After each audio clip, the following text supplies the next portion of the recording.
Thank you so much again for inviting me.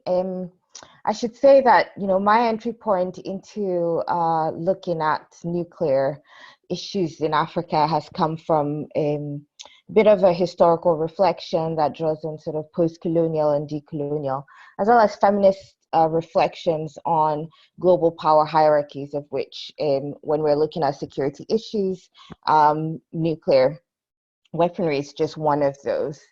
And from that perspective, I've been thinking quite a bit, sort of as a leap off of some of what Julian was saying, but also thinking through how, African activism at the UN and its strategic positioning as the nuclear-free zone can only tell a part of the story of the African experience of nuclear weapons, right?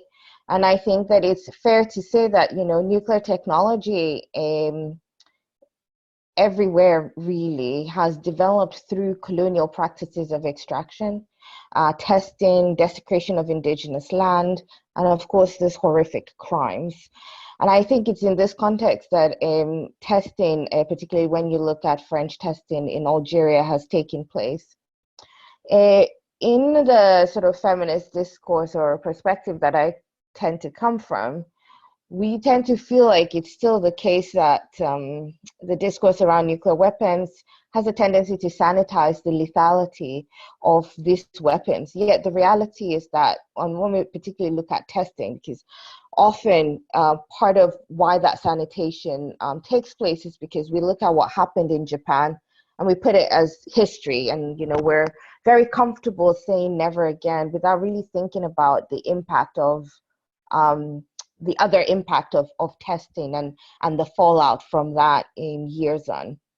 And indeed, one of the reasons why I was particularly interested in France is because, on the one hand, in the last sort of 18 months, France has declared a feminist foreign policy. And in parallel to that, has renewed a commitment to modernizing its nuclear arsenal. And I've been really interested in the discourses of the French establishment, its president, minister of defense, around how it justifies this while making claims to a feminist foreign policy that, in theory, would be one that seeks to reorient existing global power hierarchies, particularly those between France and its former colonies, which are mostly in the global south. And so when we sort of, take a brief step back, we know that France tested in Algeria, but not just in Algeria, in French Polynesia up until relatively recently. And the only reason why France shifts away from Algeria is because it comes at the end of the agreement it made with the Algerians to leave Algeria. And now I find this really interesting because French leaving, so France no longer being a colonial power, was contingent on testing nuclear weapons in Algeria.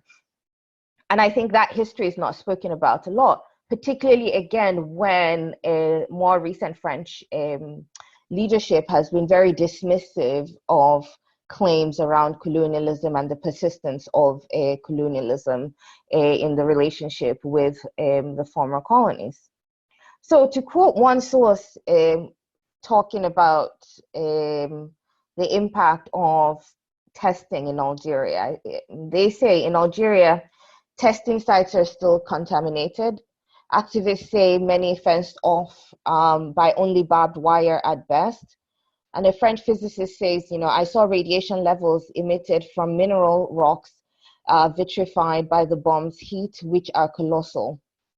And to date, then, France has not really dealt with the human costs of this testing. In 2010, there was a law passed in France that allowed for military veterans as well as civilians to claim compensation for the effects of nuclear programs. We know that relatively few people have been compensated, and when they are compensated, it tends to be people who are citizens of France, based in France. So again, no compensation for the Algerians. And I've argued that, in the way that France is going about this, we're going to hold on to our nuclear weapons, and it's part of a modern security, whatever that means. France really sees itself as a masculinist protector of security in Europe.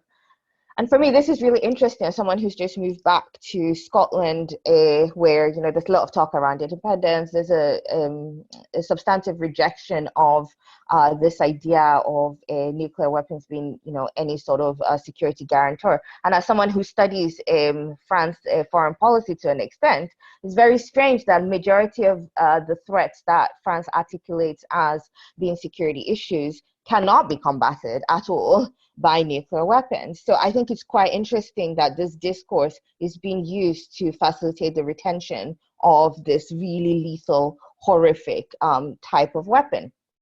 So to my mind then, what nuclear retention facilitates for France, and indeed, I think, I haven't looked at so many other countries, but when you hear the discourse around nuclear weapons from the UK government, is that it facilitates the persistence of a coloniality of power, meaning sort of colonial logics within the realm of international politics more broadly. And so for me, for example, it is not surprising that this is a narrative that is being pursued in the UK, really ramped up after Brexit, and one might think, well, this doesn't really make sense, but actually it makes a lot of sense. But part of why I'm particularly interested, particularly in the African dimension, is and with respect to France, is that those compensations are not being given back. And I'm sort of urging those who are invested in just having a wind up nuclear weapons completely to not think of this as compensations, but as reparations. Not just reparations for the harms that have been done with respect to nuclear weapons, but how this is an ongoing harm. This is not in the past in terms of, well, it's just post-1960s, but for us to really think about how we support activists, but also ordinary people, so that the discourse around nuclear weapons is not just about what states do at the UN Security Council. Thank you.